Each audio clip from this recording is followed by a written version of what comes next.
E aí, meus colegas, tudo bem com vocês? Vamos entrar num assunto que se chama análise combinatória. Olha só a definição para você começar a entender como é que funciona a análise combinatória. Então, toda vez que você trabalhar no ramo da matemática com contagens, você tem um grupo de pessoas, você tem coleções, você vai escolher algum tipo de alimento que você vai comer, ou você vai escolher algum tipo de vestimenta que você vai usar. Então, nesse caso, você vai utilizar a análise combinatória.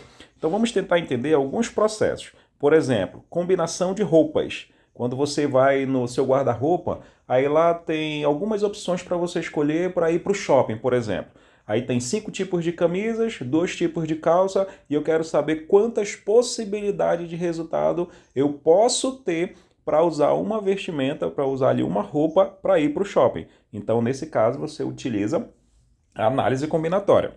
Aí, tipo, placas de automóveis também, quantas placas vão poder ter na nossa cidade? Então, tudo isso é análise combinatória. Quantos números também pode existir na nossa sociedade? Premiações, cardápios. Você vai num restaurante e lá tem, por exemplo, vários tipos de pratos. Então, quantas possibilidades eu tenho de escolher ali um frango, de escolher uma carne? Tudo isso é a ideia de análise combinatória. Olha só esse exemplo de um RG, de uma numeração de um registro. Ele tem 10 algarismos. Como você está percebendo aqui, são 10 algarismos. E, claro, se você pegar dentro da nossa parte de numeração, sistema de numeração decimal, ele vai do 0 até o 9.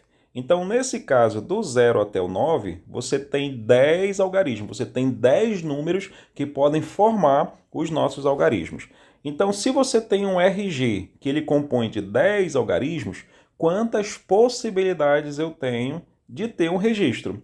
Então, você tem que observar o seguinte. Aqui eu tenho esse exemplo todo, mas vamos observar que nessa primeira parte, nesse primeiro algarismo, eu posso escolher algumas opções.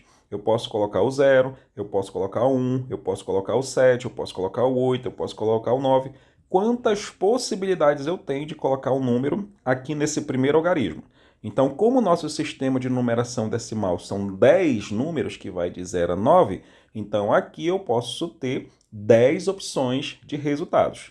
Se eu já utilizei um aqui, aí eu vou para o segundo algarismo. Como eu não coloquei num sistema como esse que não pode haver repetição, então significa que eu posso ter duas numerações seguidas ou eu posso repetir valores. Então, nesse segundo algarismo, eu posso ter também 10 opções. E assim sucessivamente. Cada um desses algarismos eu posso colocar um número, mas eu tenho 10 opções de resultados. Agora observe aqui, ó. 10 opções no primeiro algarismo, 10 opções no segundo algarismo, 10 opções no terceiro e assim sucessivamente. Quantas possibilidades eu tenho de resultado? É só você multiplicar 10 vezes 10 vezes 10, ou seja, 10 elevado a 10, que dá toda essa numeração de possibilidades para você escolher ali uma numeração de um RG. Então é assim que funciona a análise combinatória, essa parte do princípio fundamental de contagem. Agora olha esse exemplo aqui. Eu coloquei aqui placas de carros aqui no Brasil. Então essa daqui é a parte tradicional. Antigamente era assim, todos os veículos tinham esse tipo de formato. Eram 3 letras e 4 números. Então eu quero saber quantas possibilidades eu tenho de resultados para escolher ali uma placa. Quando se trata das letras, nós temos de A a Z, ou seja, 26 opções. Quando se trata dos números, nós temos as opções que vão de 0 a 9, ou seja, 10 possibilidades de resultado. Então, aqui na minha primeira opção, como é letra, eu tenho 26 possibilidades de colocar uma letra aqui. Como ele não definiu nesse problema que não pode haver repetição, então nesse caso você pode colocar repetição.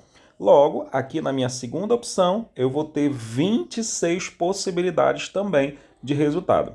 Se ele tivesse colocado que não poderia haver repetição, então aqui nesse caso já seria 25 possibilidades. Por quê? Porque aqui você já utilizou uma letra. Então, a partir do momento que você usou uma aqui, aqui você vai poder usar só 25. Se no problema tivesse a ideia de que não poderia haver repetição. E é claro, se não pudesse ter repetição, aqui já seria 24.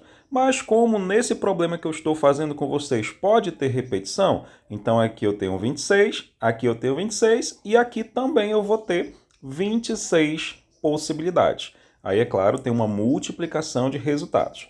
Agora, quando se trata dos números, são 10 opções. Quantas possibilidades eu vou poder colocar aqui no meu primeiro algarismo? Nesse caso, 10 possibilidades. Ah, professor, mas o zero pode começar com esse número? Pode começar com zero essa sequência?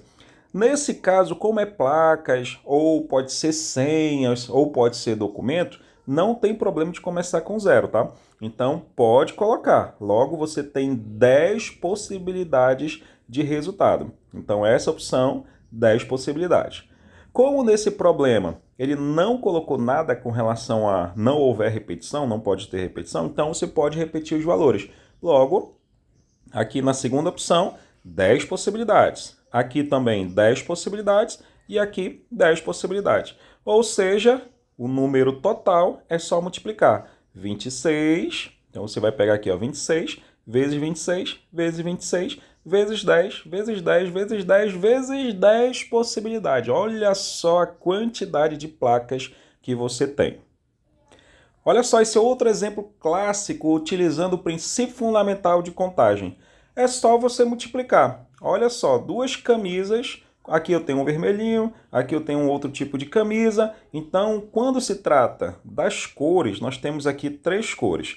2 tipos de camisa, 3 tipos de cores. Quantas possibilidades de resultado eu tenho de escolher uma camisa e a cor, é claro, específica. 2 camisas, 3 cores.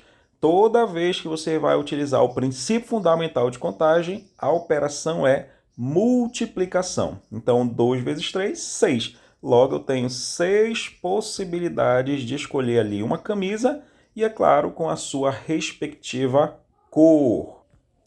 Olha só esse exemplo. 3 alunos chegam atrasados ali a uma palestra, só que no auditório só tem 7 cadeiras. Então tá aqui, ó, 7 cadeiras para eles escolherem de quantas maneiras eles podem ocupar essas cadeiras. Então, como é que você faz esse tipo de questão? Nós temos 3 alunos para escolher 7, uma das 7 cadeiras. Então, a questão é, meus amigos, quantas possibilidades a primeira pessoa tem de escolher uma cadeira? Nesse caso, se são 7, ele vai ter 7 possibilidades de escolher um lugar. Só que o primeiro aluno já escolheu. Então, quantas cadeiras você vai ter lá para a segunda opção? Como ele já escolheu um, então vai restar para a segunda pessoa, o segundo aluno, 6 cadeiras para ele escolher. Uma delas, é claro. Se a primeira pessoa já escolheu, o segundo aluno já escolheu, agora resta o terceiro. Quantas possibilidades ele vai ter de escolher um lugar? Nesse caso, vai sobrar 5. Então, ele pode escolher uma dessas 5 possibilidades. Só que ele quer saber de quantas maneiras eles podem ocupar essas cadeiras. Lembrando o princípio fundamental de contagem, é só multiplicar 7 vezes 6 vezes 5. Resultado, 210 possibilidades de resultado. E olha esse exemplo aqui, ó. Ao entrar em um cinema, 6 amigos encontram uma fila de 6 poltronas livres. De quantas maneiras diferentes eles podem ocupar essas poltronas? Então, nesse caso, gente, são 6 amigos. 1, 2, 3, 4, 5, 6. Aí vai ter lá 6 poltronas livres. De quantas maneiras eles podem escolher? A primeira pessoa vai ter 6 possibilidades de resultado. Quando ele escolhe a primeira, já vai sobrar 5 poltronas. Então, a segunda pessoa vai ter 5 possibilidades. E assim sucessivamente. 4, 3, 2 e 1. Ou seja, meus colegas, é só multiplicar porque o princípio fundamental de contagem é a multiplicação. Multiplica tudo, o resultado que vai dar é 720 e aí você fechou esse exemplo.